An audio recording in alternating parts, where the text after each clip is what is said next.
E aí pessoal, tudo bem? Aqui é o Rony, professor de Física. Neste vídeo, vamos dar sequência ao estudo de oscilações, tratando agora do pêndulo simples. No vídeo anterior, vimos que o período de oscilação de uma partícula de massa mzinho em um oscilador harmônico simples é igual a 2π vezes a raiz quadrada de m sobre k. Período que independe da amplitude de oscilação da partícula, caracterizando o que chamamos de isocronismo das oscilações. Um exemplo de oscilador que possui essa característica, que obedece a esse princípio, é o sistema massa-mola. Vamos agora observar que o pêndulo simples, sob determinadas condições, obedece a esse mesmo princípio, possui essa mesma característica. Observe o quadro. Nele eu ilustro uma partícula de massa mzinho presa ao teto por uma corda, por um fio de comprimento L e massa desprezível. Essa massa mzinho é posta a oscilar, ela descreve um movimento de vai e vem em um plano vertical em torno da posição de equilíbrio estável, θ0 igual a 0 grau. Em certa posição do movimento oscilatório, atuam na partícula duas forças. Nós temos a força de tração e a força-peso, e, portanto, eu posso decompor a força-peso em duas componentes. Nós temos a componente tangencial e a componente radial. Perceba que a partícula, em seu movimento oscilatório, descreve um arco de circunferência de raio igual a L. E, nesta posição que eu ilustro no quadro, a posição angular da partícula em relação a θ0 igual a 0 grau é justamente θ. Note ainda que se esse ângulo mede θ, esse ângulo também mede θ, já que a força-peso atua justamente na direção vertical. Para analisar por completo o movimento da partícula, vamos começar, portanto, analisando a dinâmica do movimento na direção radial. Então vamos lá. Na direção radial, nós temos a seguinte expressão: a intensidade da força de tração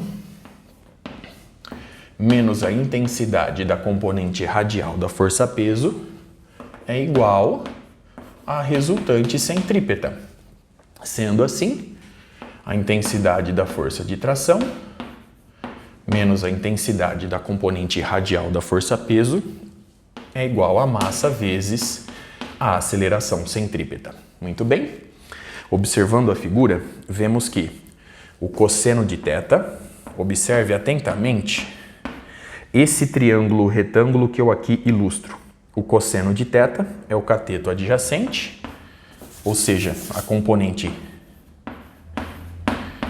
radial da força-peso, sobre a hipotenusa, que é justamente a intensidade da força-peso. Sendo assim, a componente radial é P cosseno de θ. Logo, T menos P vezes o cosseno de θ é igual a massa vezes a aceleração centrípeta, conforme vimos em vídeos anteriores, é igual a ômega ao quadrado vezes o raio. E o raio é justamente o comprimento L. Logo, T menos mg cosseno de θ é igual a m vezes L, m vezes L vezes ômega ao quadrado. Aqui é importante lembrar que ômega é justamente a taxa de variação da posição angular com o tempo t. Sendo assim, na direção radial, a gente obtém essa equação de movimento. Então, a intensidade da força de tração menos mg cosseno de θ é igual a m vezes L vezes dθ dt, que é a velocidade angular ao quadrado. Muito bem? Portanto, essa é uma equação que descreve o movimento oscilatório da partícula de massa mzinho no pêndulo simples. Vamos agora olhar para a direção tangencial. Então, olhando agora para a direção tangencial. Perceba, analisando essa direção do movimento, que a componente tangencial da força-peso é uma força de restituição. À medida que a partícula de massa mzinho sobe, a componente tangencial atua no sentido de restituir o movimento da partícula de massa mzinho, ou seja, de levá-la para a posição de equilíbrio estável. Sendo assim, eu posso começar escrevendo na direção tangencial a seguinte expressão: a força resultante na direção tangencial é igual à componente tangencial da força-peso. Muito bem? A resultante na direção tangencial, portanto, é a massa vezes a aceleração tangencial. E isso é igual. A componente tangencial da força-peso, ela se relaciona com a força-peso pelo seno de θ, até porque PR é P cosseno. Portanto, PT vai ser P seno. Você pode comprovar este fato mais uma vez olhando para esse triângulo retângulo. Perceba o seguinte: se você fizer o seno do ângulo θ, isso é igual à medida do cateto oposto, que é justamente a componente tangencial da força-peso, sobre a hipotenusa, que é justamente a intensidade da força-peso. Sendo assim, PT é P seno de θ. Então aqui nós temos P vezes o seno do ângulo θ. Muito bem? Já já eu vou introduzir nessa igualdade o fato de que a componente tangencial da força-peso é uma força de restituição. Logo, a gente obtém que mg seno de θ é igual a m vezes a aceleração tangencial. Ela é dada pela aceleração angular, que eu vou representar por alfa, vezes o raio da trajetória, que é justamente o comprimento L. Portanto, vamos deixar essa expressão destacada. A aceleração tangencial é a aceleração angular vezes o raio L. Sendo assim, simplificando a massa, a gente obtém que G seno de θ é igual a L vezes.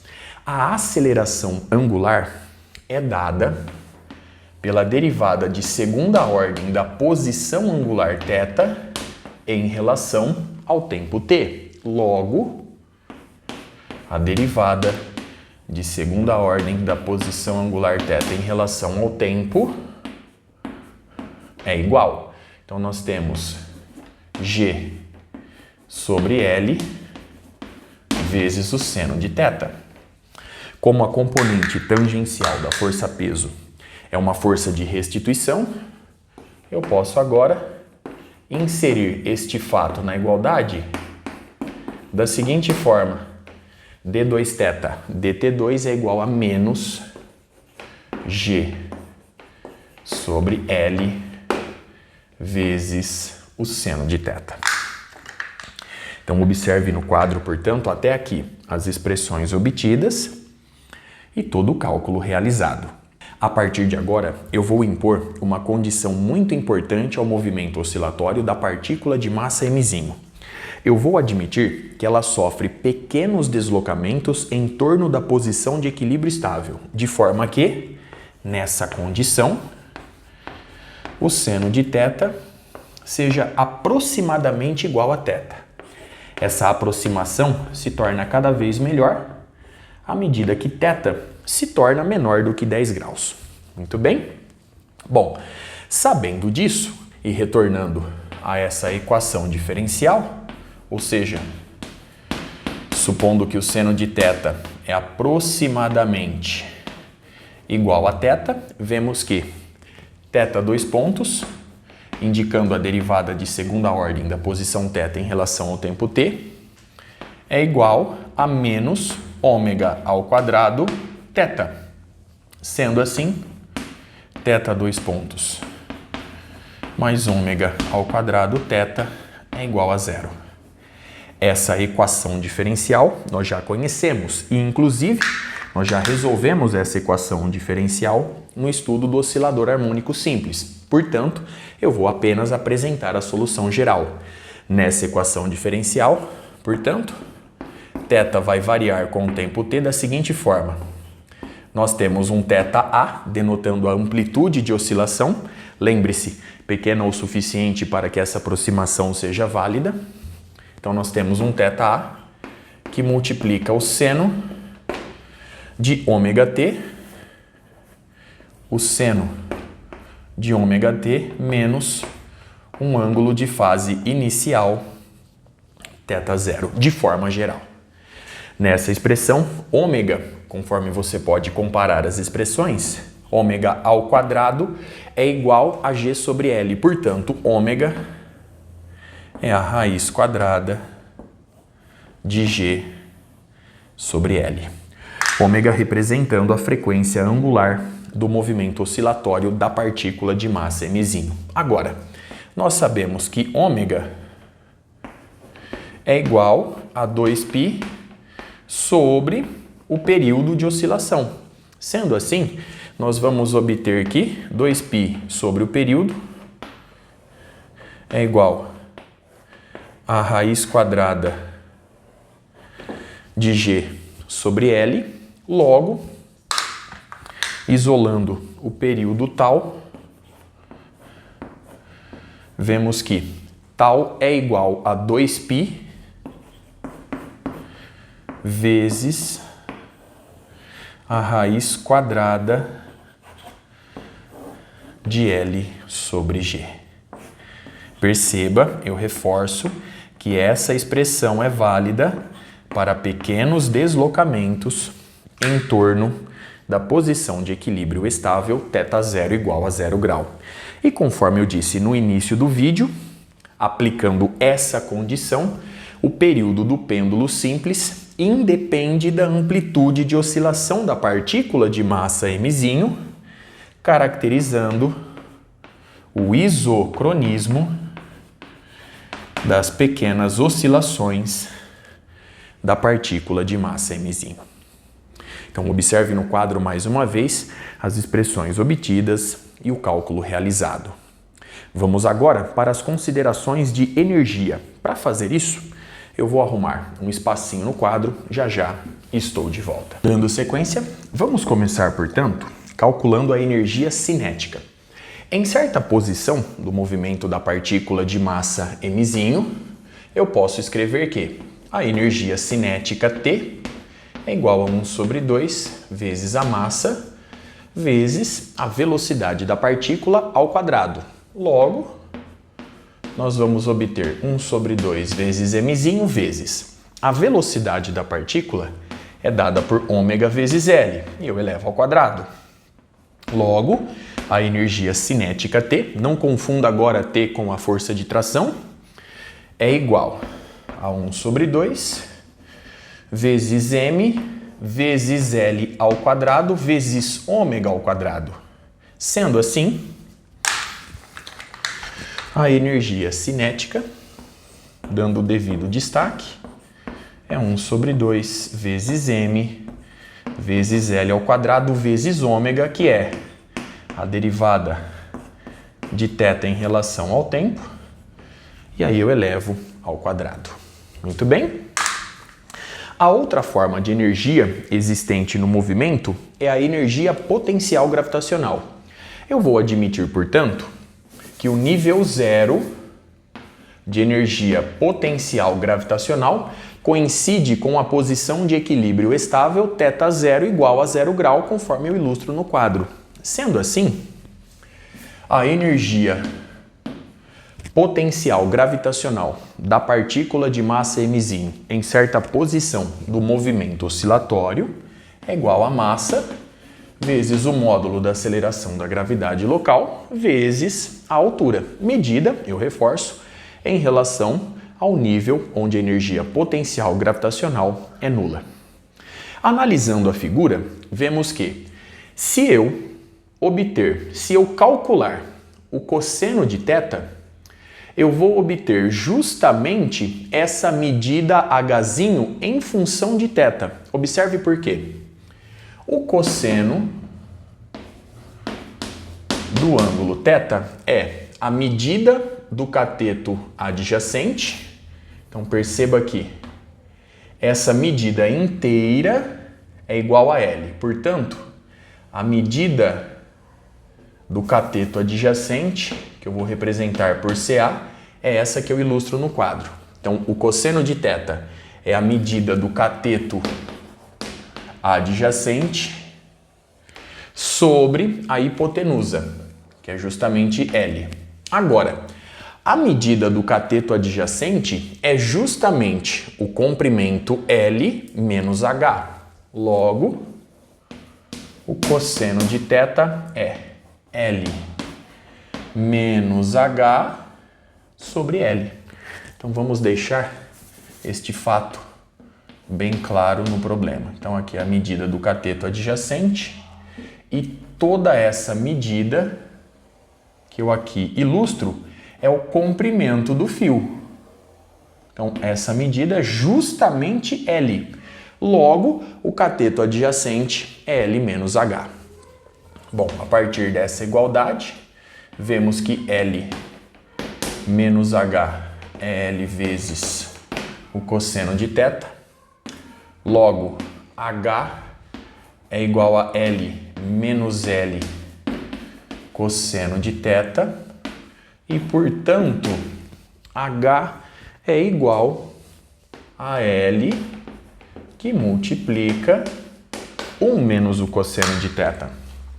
Levando este resultado nessa expressão, vemos que a energia potencial da partícula em função do ângulo θ é igual a m vezes g vezes h, que é justamente L que multiplica 1 menos o cosseno do ângulo θ. Muito bem? Bom, conhecendo a energia cinética da partícula e a energia potencial gravitacional, você tem condições de obter a energia total E. Ela é dada pela soma da energia cinética com a energia potencial gravitacional. Logo, a gente obtém meio vezes m vezes L ao quadrado, que multiplica a derivada da posição θ em relação ao tempo t ao quadrado, mais mgl, que multiplica 1 menos o cosseno de θ. Então, arrumando aqui um espacinho, aqui dθ dt ao quadrado, mais mgl, que multiplica 1 menos o cosseno do ângulo θ. Como eu estou desprezando a ação de forças dissipativas no movimento oscilatório da partícula de massa mzinho, essa energia, ela se conserva durante o movimento. Muito bem?